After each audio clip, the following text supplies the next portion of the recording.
Welcome back. It's that time of the year where many of us are starting our New Year resolutions, and one of those is likely to get financial goals to stick, right? So to help us with this, joining me is the CEO of the South African Savings Institute, Gerald Mwandiambira. Gerald, good to have you as always, and a Happy New Year to you. I can't think of a better guest at this time of the year to help us, of course, with our financial goals. I know that I'm not alone in some of the New Year's resolutions that I have for my finances, but let's start with those. I mean, we know we've got big plans, either to save money, to use money sparingly, to make more money. But what is a sound financial plan at this time of the year? What is realistic? Good morning to you and Happy New Year to all your viewers. Yes, a sound financial plan at this time of the year is really something which allows you to set achievable goals. I think the biggest hindrance to people successfully saving or reaching their financial goals in any cycle is they set goals which sometimes are set out of guilt and are not achievable. When we're starting a new year like now, 2022, my best advice is look forward, don't look back. And by saying don't look back, it means don't look at your past failures and condemn yourself.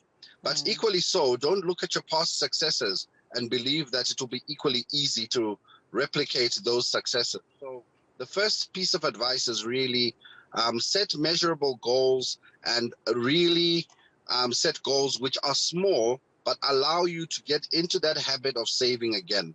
Remember, with COVID, many people have simply not been able to save. And that's been the reality for many South Africans. So one other way you could consider saving is by creating a secondary or tertiary income and saving from that, because your main income is already committed. So perhaps one way of starting to save is create that extra income, and from that money, which you didn't expect anyway, start saving from there. Yeah. You know, while we're talking about New Year's resolutions, and as you explained this, Gerald, I'm thinking about some of the resolutions that some people have already shared on social media. They include traveling more in 2022, having more experiences like eating out and, spoiling themselves, self-care. All of these things would need money. So how would you then advise people to live their best lives while making sound financial decisions such as saving? I think, yes, it's important that you save for the things you enjoy in life. I think we should take away the association of savings with pain and grudge and misery. Yes. No, you can save for a nice pair of shoes. You can save for a beautiful laptop. You can save for a holiday. But all that's important is that you set up that goal. And most bank accounts in South Africa now allow you to have savings pockets where you can have these individual goals set aside, and even you can automate the savings to make it less painful, that when you get paid, automatically the money is deducted. But obviously this is for somebody who has a decent income and a surplus. For many people where you're already on the edge, the only way you can really start considering saving is to really say, how can I increase my income? How can I better myself so that I can earn more? Or what can I do outside working hours to allow me to earn a little bit more, which I can use to save? For those people who want to return life to pre-COVID, I would say, look, for 18 months, 2 years, you have almost lived a life without certain things. Why go back to the things which used to hurt you?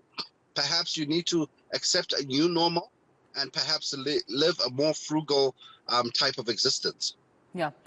The relationship that, some South Africans have with debt, quite detrimental just in terms of them achieving their financial goals, right? How important is a relationship right now with a financial advisor or a banker if you have one, or even perhaps considering things like, debt counseling, just so that you can also make sure that your credit score, for instance, is healthy in 2022? Definitely. The three barriers to successful saving and investment are sacrifice, commitment, and discipline. Sacrifice, most of us can probably take it. Commitment, we try. Discipline is the hardest. So when you can get yourself a financial coach, such as a financial planning professional or your relationship banker or advisor, I would say use those people. Use them for advice. Ask them to help you to walk along this journey. Definitely, I found that people who have advisors or counselors to help them through this journey are more likely to achieve their goals. Try and find someone who's not necessarily trying to sell you anything, but somebody who's willing to give you advice, even if you have to pay a small fee, but the chances of success in you reaching your goals become much stronger. Debt has unfortunately become a big issue again, because although most people had been reducing the average household debt to income in South Africa pre-COVID, COVID has led many people maxing out their credit cards, and debt is back again as the #1 problem for most South Africans who are employed. All right, well, I appreciate you, of course, highlighting this issue for us and talking to us this morning. CEO of the South African Savings Institute, Gerald Mwandiambira. Thank you for your time this morning.